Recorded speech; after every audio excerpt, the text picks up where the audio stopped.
please.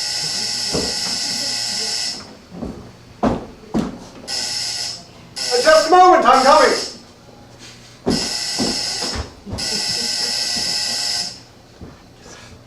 Good morning, sir. Good morning, sir. Is the professor at home? Have you come for the lesson? Yes, I have. She's expecting you.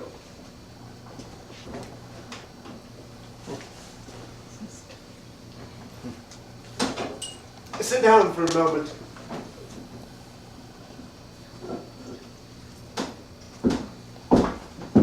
I'll tell her you're here. Thank you.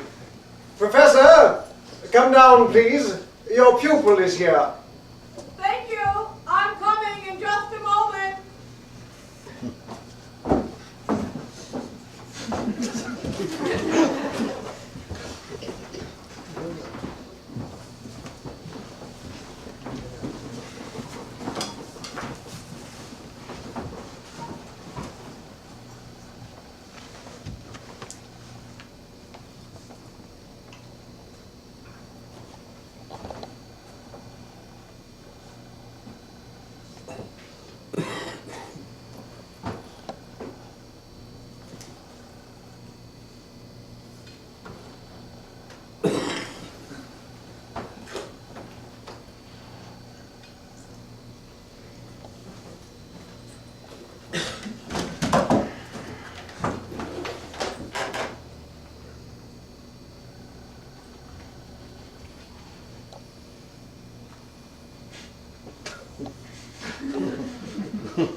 Good morning, young man.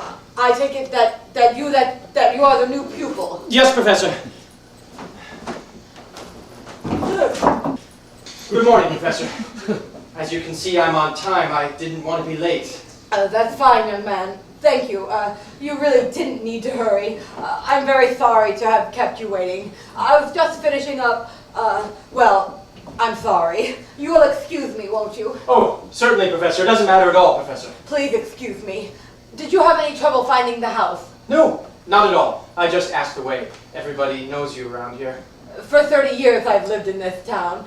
You've not been here long. How do you find it? It's all right. Oh. The town is attractive and even agreeable. There's a nice park, a boarding school, a bishop, nice shops and streets. That's very true, young man. And yet I would just as soon live somewhere else. In Paris, or at least Bordeaux. Do you like Bordeaux? I don't know. I've never seen it. But you know Paris? No, young man, I don't know that either. But if you'll permit me, can you tell me, Paris is the capital city of... Young man. Paris is the capital city of...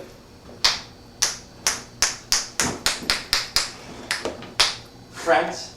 Yes, young man. Bravo. That's very good. That's perfect. My congratulations. You have your French geography at your fingertips. You know your chief cities. Oh, I don't know them all yet, Professor.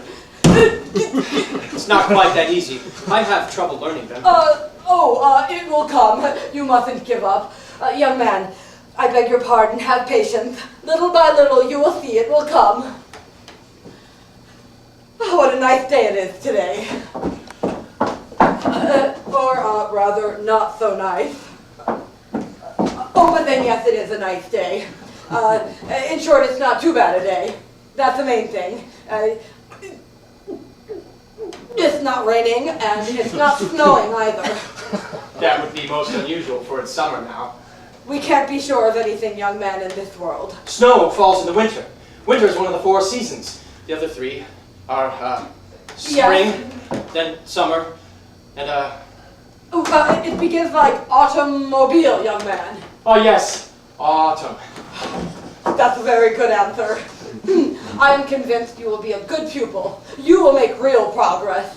You are intelligent, you seem to me to be well informed, and you have a good memory. I know my seasons. Don't I, Professor? Oh, yes indeed. Or almost. In any case, you're coming along. Soon you will know all the seasons, even with your eyes closed, just as I do. It's hard. No. All it requires is a little effort, young man, a little goodwill. You will see it will come. You may be sure of that. Oh, I do hope so, Professor. I have a great thirst for knowledge. My parents also want me to get an education. They want me to specialize. They think a little general culture, even if it is solid, is no longer enough in these times. Your parents, young man, are perfectly right. You must go on with your studies. Forgive me for saying so, but it is very necessary. Our contemporary life has become most complex. And so very complicated, too. My parents are fairly rich. I'm lucky they can help me in my work, help me in my very advanced studies.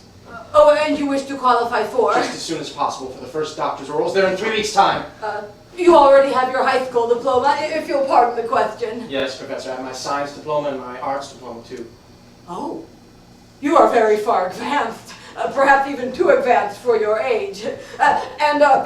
Which doctorate do you wish to qualify for? In the physical sciences or in moral philosophy? My parents are very much hoping, if you think it will be possible in such a short time, they very much hope that I can qualify for the total doctorate.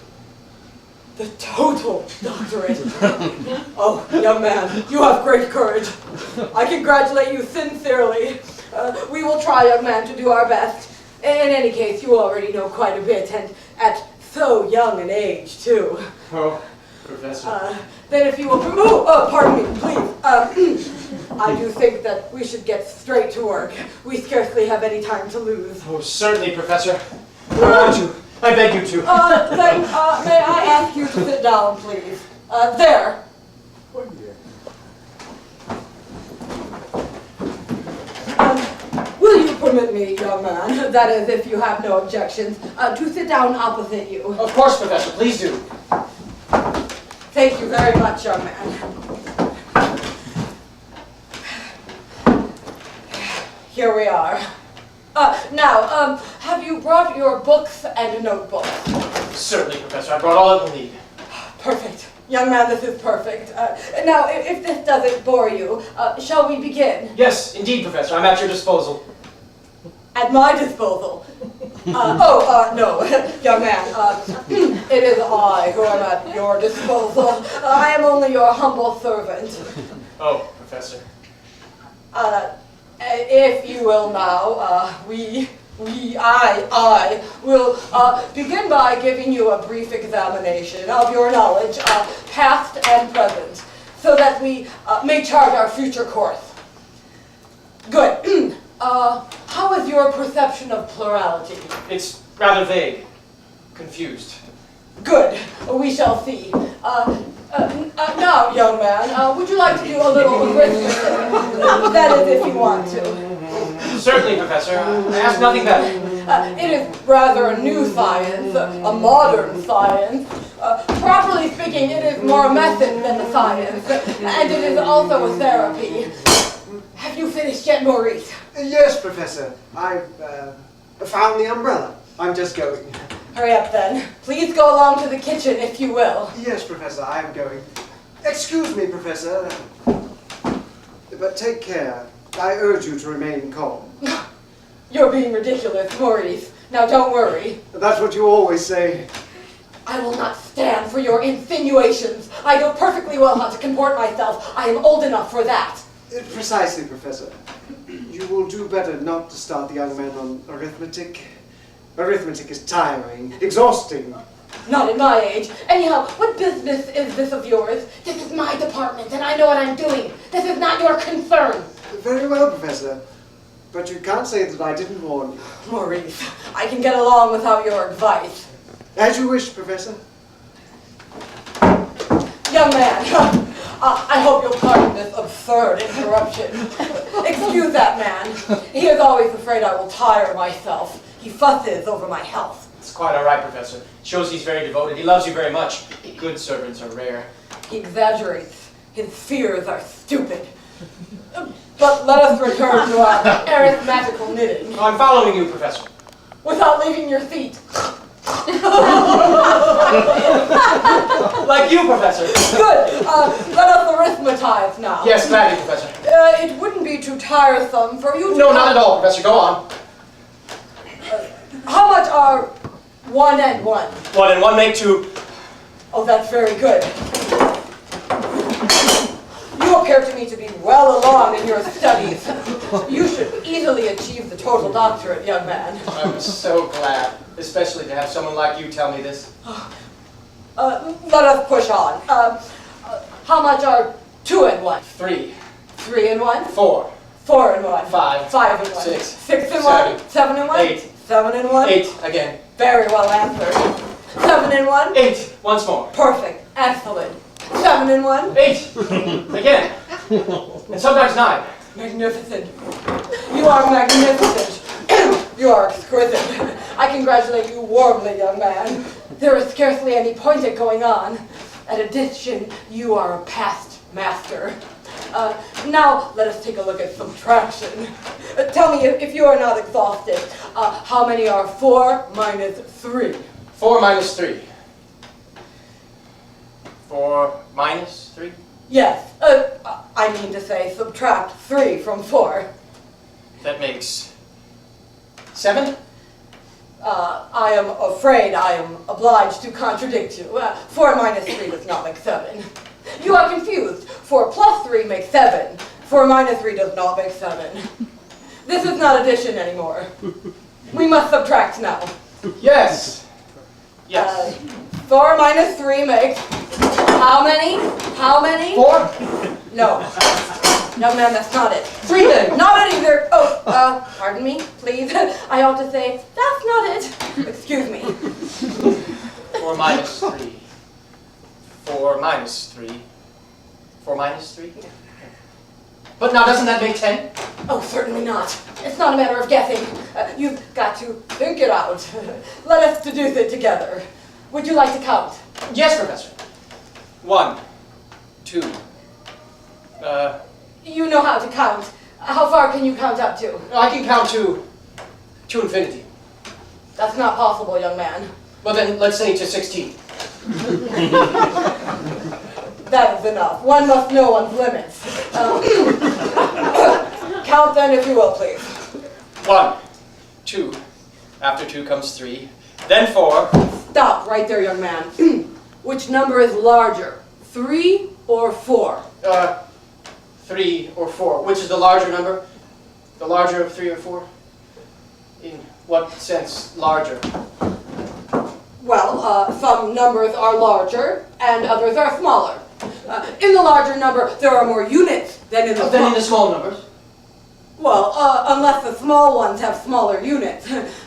If they are very small, then there might be more units in the small numbers than in the large, if it is a question of other units. In that case, the small numbers can be larger than the large numbers? Oh, let us not go there.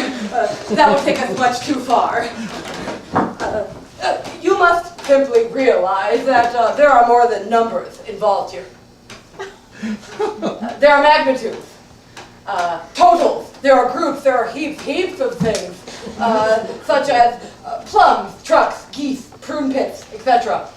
To facilitate our work, let us merely suppose that we have only equal numbers. Then the biggest numbers will be those that have the most units. The one with the most is the biggest? Ah, I understand, Professor. You're identifying quality with quantity. That is too theoretical, young man. Too theoretical. You needn't concern yourself with that. Let us take an example and reason from a definite case. Let us leave the general conclusions for later. We have the number 4 and the number 3, and each has always the same number of units. Which number is larger, the smaller or the larger? Excuse me, Professor, but what do you mean by the larger numbers? The one that's not so small as the other? Yes, you have understood me very well. Then it is 4. What is 4, larger or smaller than 3? Smaller. Nope, larger. Excellent. How many units are there between 4 and 3, or between 3 and 4 if you prefer? There aren't any units, Professor, between 3 and 4. 4 comes immediately after 3. There's nothing at all between 3 and 4. I haven't made myself very well understood. No doubt it is my fault. I haven't been sufficiently clear. No, Professor, it's my fault. Look here, young man. Here are 3 matches. Oh, and here's another one. That makes 4. Now, watch carefully. I have here 4 matches. I take one away. How many are left? 5. If 3 and 1 make 4, 4 and 1 make 5. That's not it. That's not it at all. You always have a tendency to add. But one must also be able to subtract. It is not enough to integrate. One must also disintegrate. That's the way life is. That's philosophy, that's science, that's progress, civilization. Yes, Professor. Let us return to our match. I have here 4 matches. You see, there are really 4. Now, I take one away. How many are left? I don't know. Come on now, think. It's not easy, I admit it. Nevertheless, you had enough training to make the intellectual effort required to arrive at an understanding. So, I can't get it, Professor. I don't know, Professor. let us take a simpler example. If you had 2 noses, and I pulled one of them off, how many would you have left? None. What do you mean, none? Yes, it's because you haven't pulled off any. That's why I have one now. If you pulled it off, I wouldn't have it anymore. Oh, you haven't understood my example. Suppose you had 1 ear. Yes, and then? If I gave you another one, how many would you have then? 2. Good! If I gave you still another ear, how many would you have then? 3 ears. Now, I take one away, and there remain how many ears? 2. Good! Now I take away still another ear. How many do you have left? 2. No! You have 2. I take one away. I eat one of them. How many do you have left? 2. I eat one of them. 1. 2. 1. 2. 1. 2. 1. 1. 2. 1. 2. No, that's not it. The example is not convincing. Listen to me, young man. Yes, Professor. You've got 10 fingers. If you wish. Perfect, excellent. You have then 10 fingers. Yes, Professor. How many would you have if you had only 5 of them? 10, Professor. That's not right. But it is, Professor. I tell you it's not. You just told me I had 10. I also said immediately afterwards that you had only 5 of them. I don't have 5, I've got 10. Let us try a different approach. For the purposes of subtraction, let us limit ourselves to the numbers from 1 to 5. Wait, no, young man, you'll soon see. I'm going to make you understand. Look here, young man. Do you see? Yes, Professor. These are sticks, young man. Sticks. This is 1 stick, then 2 sticks, then 3 sticks, 4 and 5 sticks. When we count each stick is a unit, young man. What did I just say? Each stick is a unit, young man. What did I just say? Or a figure, or a number. 1, 2, 3, 4, 5. These are the elements of numeration. Yes, Professor. The elements, figures which are sticks, numbers, and units are... That is to say, at the same time, in short, the whole of arithmetic is here. Yes, Professor. Good, Professor. Thanks, Professor. Count then, if you will, please, using these elements. Add and subtract. Sticks are really figures, and numbers are units? So to speak. And then? One could subtract 2 units from 3 units, but can one subtract 2 2s from 3 3s, and 2 figures from 4 numbers, and 3 numbers from 1 unit? No, young man. Why, Professor? Because, young man. Because why, Professor, since one is the same as the other? Because, young man, this cannot be explained. It is only comprehensible through internal mathematical reasoning. Either you have it or you don't. Oh, so much the worse for me. Listen to me, young man. If you do not achieve a profound understanding of these principles, these arithmetical archetypes, you will never be able to perform correctly the functions of a polytechnician. Still less will you be able to teach a course in a polytechnical school, or the primary grades. I realize this is not easy. It is very, very abstract, obviously. But unless you can comprehend the primary elements, how do you expect to be able to calculate mentally? And this is the least of the things that even an ordinary engineer must be able to do. How much, for example, is 3,755,998,251 multiplied by 5,164,303,508? That makes 19 quintillion, 390 quadrillion, 2,844,219,164,508. No, I don't think so. It must be 19 quintillion, 390 quadrillion, 2,844,219,164,509.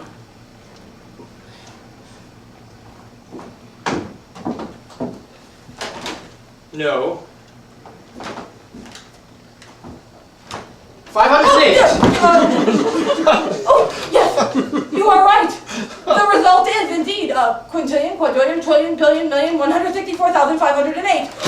But how did you know that if you don't understand the principles of arithmetical reasoning? It's easy. Not being able to rely on my reasoning, I've memorized all the products of all possible multiplications. Huh. That's pretty good. However, permit me to confess to you, young man, that does not satisfy me, and I do not congratulate you. In mathematics and arithmetic especially, the thing that counts, for in arithmetic it is always necessary to count, the thing that counts is above all understanding. It is through internal mathematical reasoning, simultaneously inductive and deductive, that you ought to arrive at that result, as well as at any other result. Mathematics is the sworn enemy of memory, which is excellent otherwise, but disastrous, arithmetically speaking. That is why I am not happy with this. No, this won't do. Not at all.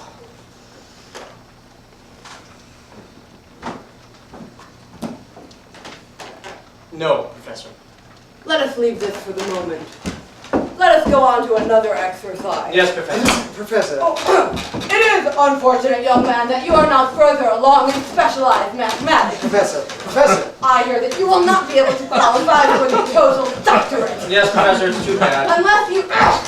Look here, Maurice. Why are you bothering me? Go back to the kitchen. Try to find the cat. Go away. Go away. We will therefore try to prepare you for at least the partial doctorate. Professor. Professor. That is enough. What is the meaning of this? I must therefore, teacher, if you really do insist on attempting the partial doctor's oral, Yes, Professor. the elements of linguistics and of comparative philology. No, Professor, no. You mustn't do that. Maurice, you are going too far. Professor, especially not philology. Philology leads to calamity. To calamity? That's hard to believe. That's enough. Get out of here. All right, Professor. All right. But you can't say that I didn't warn you. Philology leads to calamity. I am an adult, Maurice. Yes, Professor. As you wish. Let's continue. Yes, Professor. I want you to listen now, with the greatest possible attention, to a lecture I have prepared. Yes, Professor.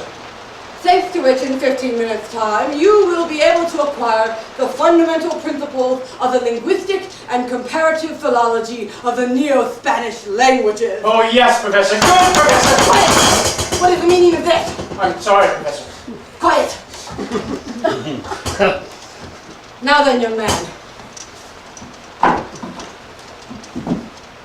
Spanish is truly the mother tongue which gave birth to all the Neo-Spanish languages, of which Spanish, Latin, Italian, our own French, Portuguese, Romanian, Sardinian, or Sardanapalian, Spanish, Neo-Spanish, and also in certain of its aspects, Turkish, which is otherwise very close to Greek, which is only logical, since it is the fact that Turkey is a neighbor of Greece, and Greece is even closer to Turkey than you are to me.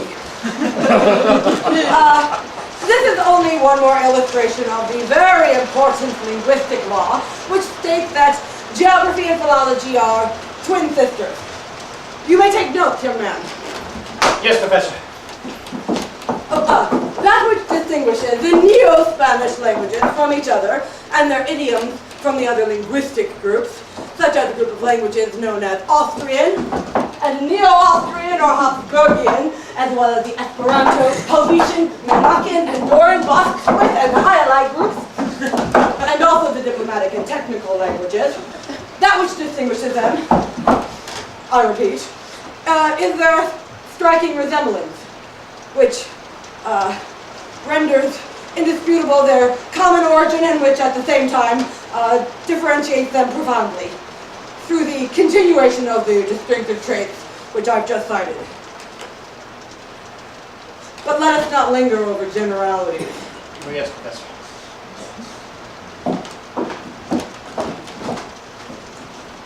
Well, Professor. This appears to interest you. All the better.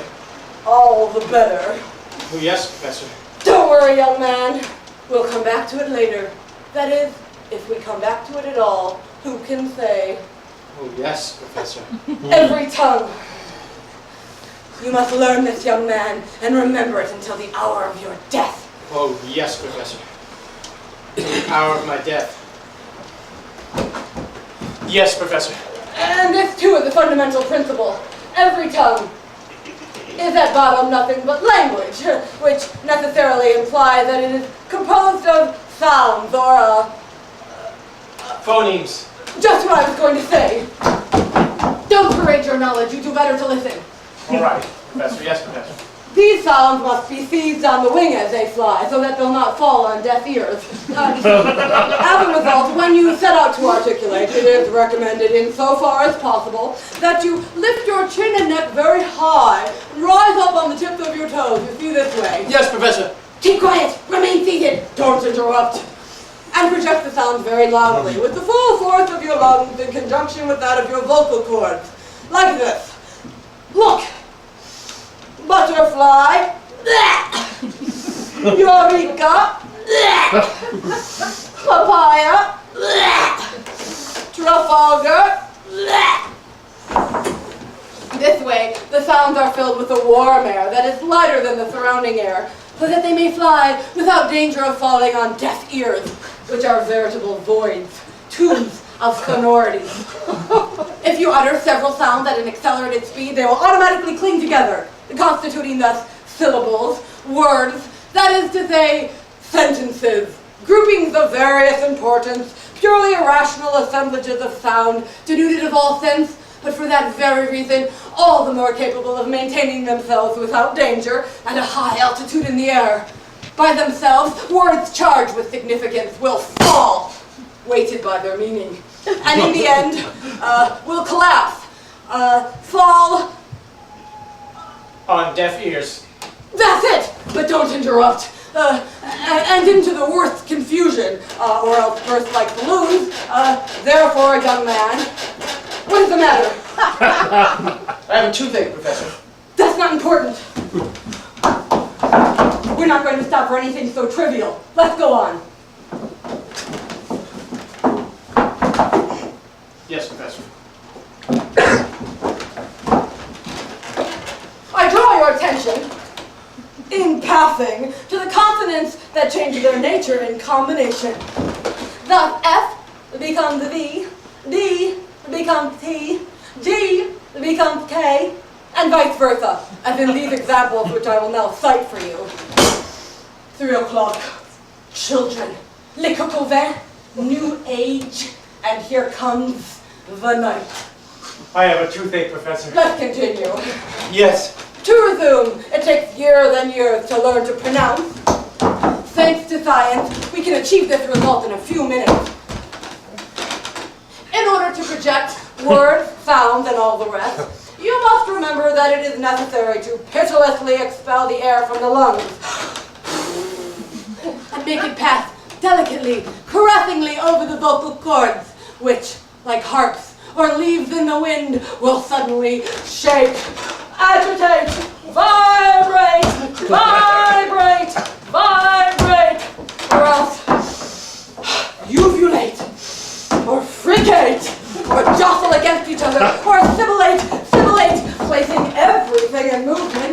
The uvula, the tongue, the palate, the teeth. I have toothache, Professor. And the lips. Finally, the words come out through the nose, the mouth, the pores, drawing along with them all the organs which I've just named, torn up by the roots in a powerful, majestic flight that is none other than what is known as, improperly, the voice, whether modulated in singing, or else transformed into a terrible symphonic storm with a whole procession of garlands of all kinds of flowers, of sonorous artifices, labials, dentals, palatals, occlusives, and others, some caressing, others bitter and violent. Yes, Professor. I have a toothache. Let's go on, go on. As for the Neo-Spanish languages, they are very closely related, so closely to each other that they can be considered as true second cousins. Moreover, they share the same mother, Spanish, with a mute E. That is why it is so difficult to distinguish them from each other. That is why it is useful to pronounce carefully and to avoid errors in pronunciation. Pronunciation itself is worth a whole language. A bad pronunciation can get you into trouble. In this connection, permit me parenthetically to share a personal experience with you. I was very young, little more than a child. I had a friend, a vicomte, who suffered from a rather serious defect in his pronunciation. He could not say the letter F. Instead of F, he said F. Thus, instead of birds of a feather flock together, he said, birds of a feather flock together. He pronounced firmin instead of firmin, Philly instead of Philly, French bean instead of French bean, go frig yourself instead of go frig yourself, Farrago instead of Farrago, fee-fi-fo-fum instead of fee-fi-fo-fum, Philip instead of Philip, victory instead of victory, February instead of February, March-April instead of March-April, Gerard de Nouveau, and not as is correct, Gerard de Nouveau, Mirabeau instead of Mirabeau, etc. instead of etc. and thus, instead of etc. instead of etc. and thus, and so on. However, he managed to conceal his faults so effectively that thanks to the hats he wore, no one ever noticed it. Yes, Professor. I have a toothache. Let's continue. We will first consider the points of similarity in order the better to apprehend later on that which distinguishes these languages from each other. The differences can scarcely be realized by people who are not aware of them. Thus, all the words of all the languages yes, I have a toothache. let's go on. Are always the same. Just as all these suffixes, all the prefixes, all the terminations, all the roots. Are the roots of words square? Square or cube. It depends. I have a toothache. Thus, to give you an example, which is little more than an illustration, take now the word front. How do you want me to take it? However you wish, so long as you take it, but above all, do not interrupt. I have a toothache, Professor. Let's continue. I said let's continue. Take now the word front. Have you taken it? Yes. Yes. I've got it. Oh, my teeth, my teeth. The word front is the root of fronted piece. It is also to be found in fronted. Is piece is the suffix, and af the prefix. They are so called because they do not change. They do not want to. I have a toothache. Let's go on. These prefixes are of Spanish origin. I hope you noticed that. Did you? My tooth aches. Let's continue. You surely also noticed that they've not changed in French. And now, young man, nothing has succeeded in changing them in Latin either.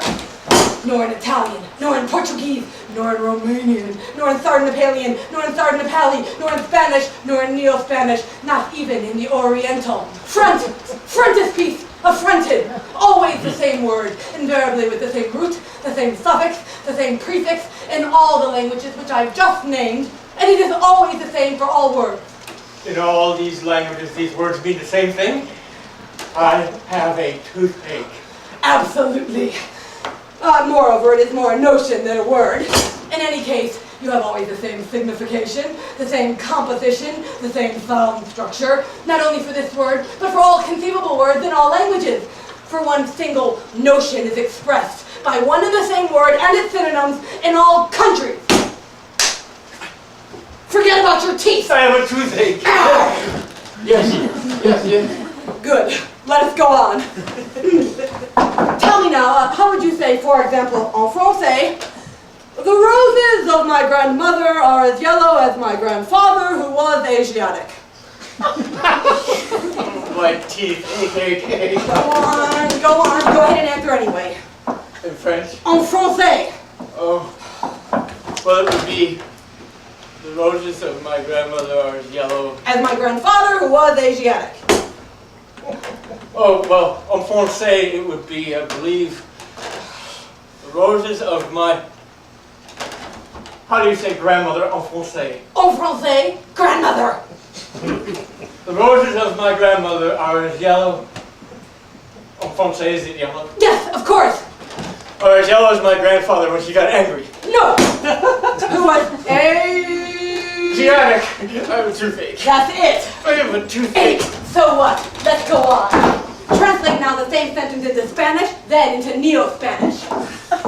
In Spanish, it would be the roses of my grandmother are as yellow as my grandfather who was Asiatic. No, that's wrong. In Neo-Spanish, it would be the roses of my grandmother as yellow as my grandfather who was Asiatic. That's wrong, that's wrong. You've confused it. You've inverted Spanish with Neo-Spanish and Neo-Spanish with Spanish. Oh, no, it's the other way around. You're getting mixed up. I have a toothache. You're the one who's mixing me up. Pay attention and take notes. I will say the sentence in Spanish, then in Neo-Spanish, and finally in Latin. You will repeat after me. Pay attention, for the resemblances are great. In fact, they are identical resemblances. Listen and follow carefully. I have a toothache. Well, let us go on. Oh. In Spanish, the roses of my grandmother are as yellow as my grandfather, who was Asiatic. In Latin, the roses of my grandmother are as yellow as my grandfather, who was Asiatic. Do you detect the differences? Translate this now into Romanian. How do you say roses in Romanian? But roses, of course. It's not roses? Oh, certainly not. Oh, my toothache. Certainly not. Since roses is a translation in Oriental of the French word roses. In Sardanapali, roses. You get it in Spanish? Roses. Excuse me, Professor, but my toothaches. I don't get the difference. Oh, but it's so simple. So simple.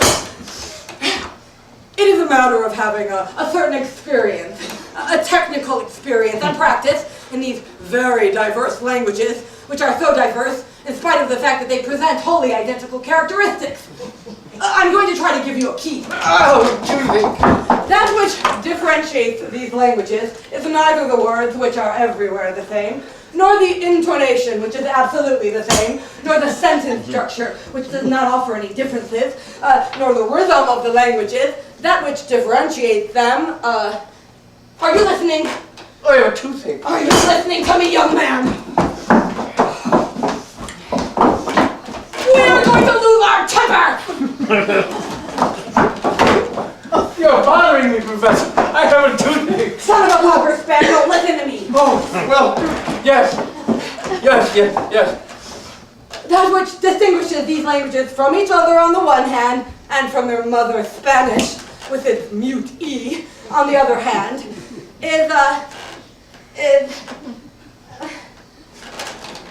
Is what? Is an intangible thing. Yeah, something intangible, which one is able to perceive only after a very long study, with a great deal of trouble, and after the broadest experience. Yes, young man.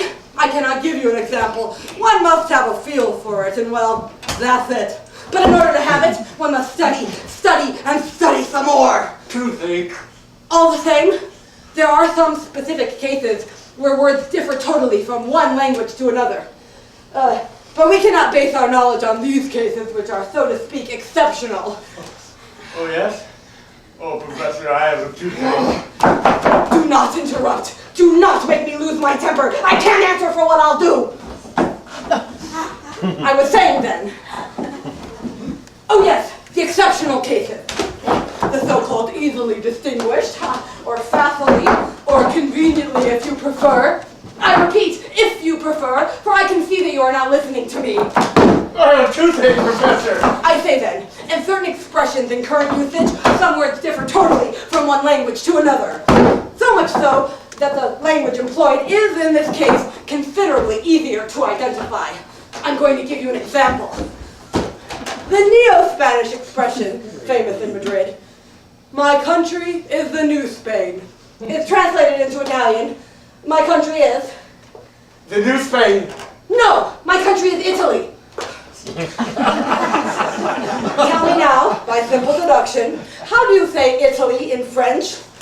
I have a toothache. Oh, but it's so easy, so easy. For the word Italy in French, we have the word France, which is an exact translation of it. My country is France. And France in Oriental? The Orient. My country is the Orient. And the Orient in Portuguese? Portugal. The Oriental expression, "My country is the Orient," is translated then into Portuguese, "My country is Portugal," and so on. No more, my teeth. Egg, I'm gonna pull them out, I will. One more example. The word capital takes on, according to the language one speaks, a different meaning. That is to say, when a Spaniard says, "I reside in the capital," the word capital does not mean at all the same thing that a Portuguese means when he says, "I reside in the capital." All the more so in the case of a Frenchman, a Neo-Spaniard, a Romanian, a Latin, a Sardanapaley. Whenever you hear this, young man, you will look, young man, I'm saying this for you, you little shit. Whenever you hear the expression, "I reside in the capital," you will immediately and easily know whether this is Spanish, or Spanish, Neo-Spanish, French, Oriental, Romanian, Latin, or Sardanapaley. For it is enough to know which metropolis is being referred to by the person who pronounces the sentence. At the same time he pronounces it. But these are almost the only precise examples I can give you. Ouch! My teeth! Silence or I'll bash in your skull! Just try to skull dagger. Keep quiet. Not a word. One thing that is the most... How shall I say it? The most paradoxical? Yes, that is the word. The most paradoxical thing is that a lot of people who are completely illiterate speak these different languages. Do you understand what I just said? These different languages, what did I just say? Oh, you were lucky that time. The common people speak a Spanish full of Neo-Spanish that they are entirely unaware of, all the while believing they're speaking Latin. Or they speak Latin full of Oriental, all the while believing they're speaking Romanian. Or they speak Spanish full of Neo-Spanish, all the while believing they're speaking Sardanapaley or Spanish. Do you understand? Yes! What more do you want? No insolence, cutie pie, or you'll be sorry. But the worst of all, young man, is that certain people, for example, in a Latin that they suppose is Spanish, will say, "Both of my kidneys are of the same kidneys," and addressing themselves to a Frenchman who does not know a word of Spanish. But the latter understands it as if it were his own language. For that matter, he believes it is his own language. And the Frenchman will reply in French, "Me too, sir. Mine are too, sir." And this will be perfectly comprehensible to the Spaniard, who will feel certain that the reply is in pure Spanish and that Spanish is being spoken. When in reality it was neither Spanish nor French, but Latin and the Neo-Spanish dialect! Keep quiet! Don't finish! Stop tapping your feet! I have a toothache! How do you account for the fact that while speaking without knowing which language they speak, or even while each of them believes he is speaking a different language, the common people understand each other at all? I wonder... Well, it is simply one of the inexplicable curiosities of the vulgar empiricism of the common people. confused with experience. An aberration, a nonsense, one of the paradoxes of human nature. It is purely and simply instinct. To put it in a nutshell, that's what's going on here. Ow! Ow! Instead of staring at the flies while I am going to all this trouble, you would do much better to try to be more attentive. It is not I who is going to qualify for my partial doctor's orals. I passed mine a long time ago, and I won my total doctorates too, and my super total diploma. Don't you understand what I'm saying is for your own good? Toothache. Ill-mannered. Can't go on like this. It won't. I'm listening to you. I say then, in order to distinguish these languages from each other, as I have said, there is nothing better than practice. Let us take them up in order. I will try to teach you all the translations of the word knife. Well, all right, if you want. Maurice! Maurice!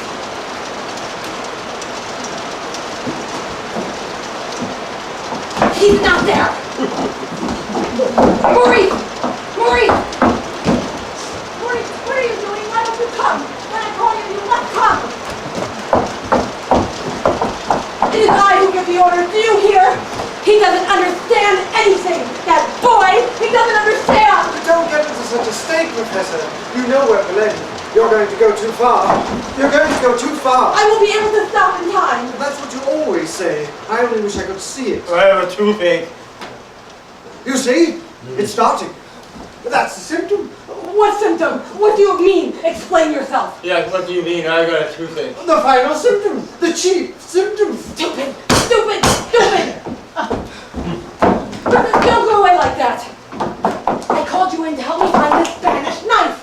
Spanish, Neo-Spanish, Portuguese, Romanian, Oriental, French, Sarcopilian, Latin knives. Don't ask me.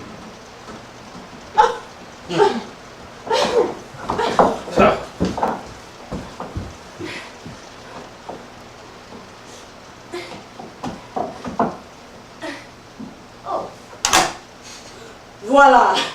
Here is one, young man. Here is the knife. Oh, it is too bad we only have this one. But we're going to make it serve for all the languages anyway. It will be enough if you will say the word knife in all the languages which I've just named, while looking at the object very closely, fixedly, and imagining it is in the language in which you are speaking.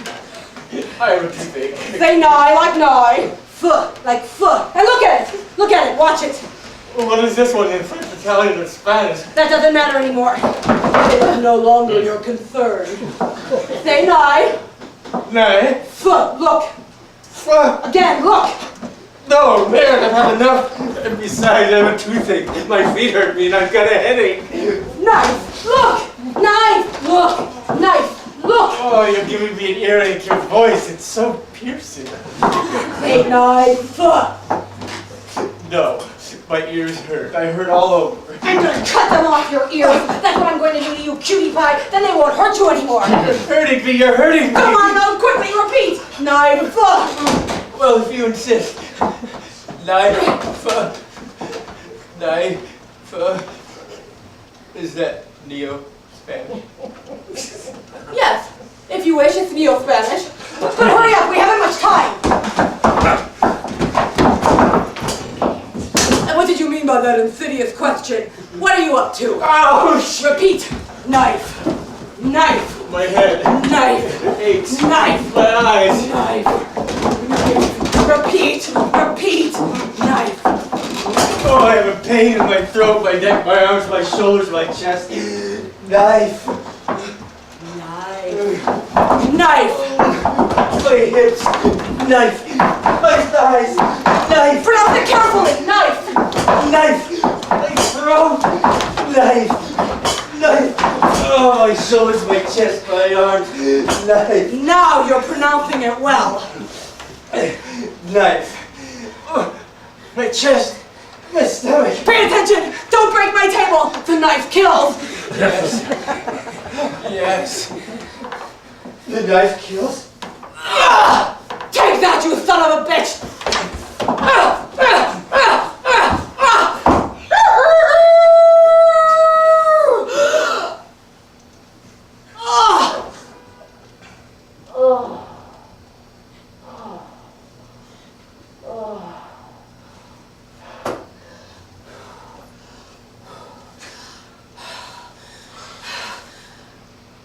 Oh, that was good. Oh, that does me good.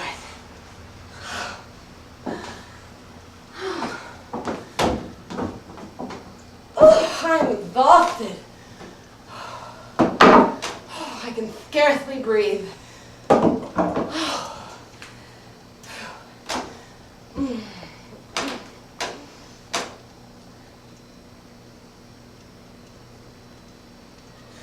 Oh!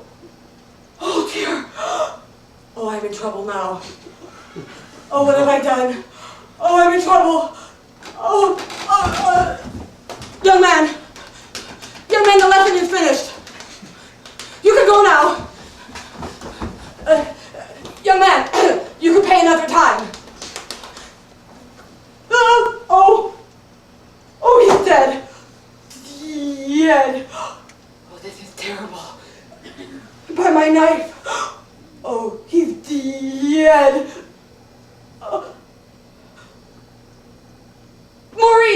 Maurice, come here quickly. No. Maurice, I changed my mind. I don't need you anymore. Do you understand, Maurice? I don't need you anymore. Then you're satisfied with your pupil? He's profited by your lesson? Yes. The lesson is finished. But he's still here. He doesn't want to leave. Is that a fact? Maurice, no. I can assure you, Maurice, it wasn't I. Maurice, it wasn't I. And who was it? Who was it then? Me? I don't know, maybe. Or the cat? Possibly. I don't know. And today makes it the 40th time. And every day it's the same thing. Every day! You should be ashamed of yourself. And you're going to make yourself sick? You won't have any pupils left. That will serve you right. It wasn't my fault. He didn't want to learn. He was disobedient. He was a bad pupil. He didn't want to learn. Liar! It's none of your business.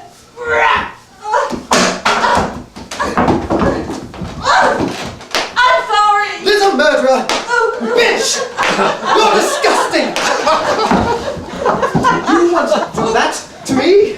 I want one of your pupils, not me. Now put the knife back where it belongs. Go on! Go on!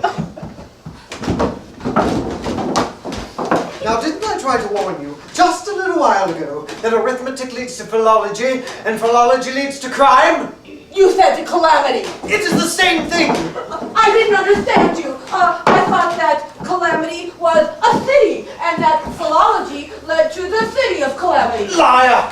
You dirty bitch! An intellectual like you is not going to make a mistake in the meaning of words. Don't you try to pull the wool over my eyes. I didn't kill him on purpose. Are you sorry at least? Oh yes, Maurice. I swear it to you. I can't help feeling sorry for you. You are a good girl, in spite of everything. I'll try to fix this, but don't start it again. It could give you a heart attack. Yes, Maurice. What are we going to do now? Well, we're going to bury him, along with the 39 others. That will make 40 coffins. I'll call the undertakers and my lover, Father Auguste. And then I'll order the flowers. Thank you, Maurice. Well, that's that. Oh, in any case, don't spend too much on the flowers. He didn't pay for his lesson. Don't worry. Well, the least you can do is cover him up with this jacket. He's not decent that way. And then we'll carry him out. Yes, Maurice. Yes. There's a chance we might get caught, don't you think? With 40 coffins? What if someone gets suspicious? What if they want to see inside of them? Don't worry so much. We'll say that they're empty. And besides, people won't ask questions. They're used to it. Even so. You wait. If you're afraid, then wear this. Then you'll have nothing more to be afraid of. That is good politics. Oh, but since I won't have anything to be afraid of. You are a good man, Maurice. Very loyal. Yeah, that's enough. Come now. Are you all right? Yes, Maurice.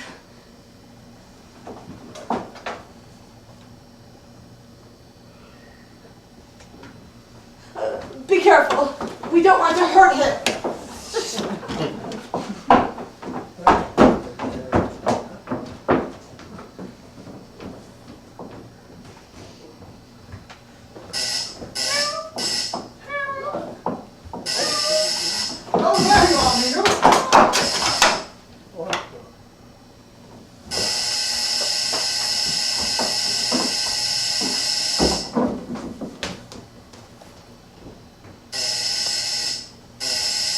Just a moment, I'm coming. Away to the street.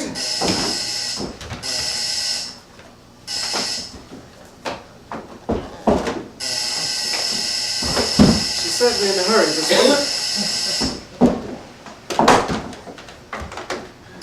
Just a moment, I'm coming.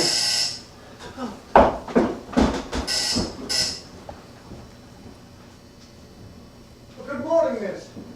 You're the new pupil. You've come for the lesson. The professor's expecting you. I'll go tell her that you come. She'll be right down. Come in, miss. Come in.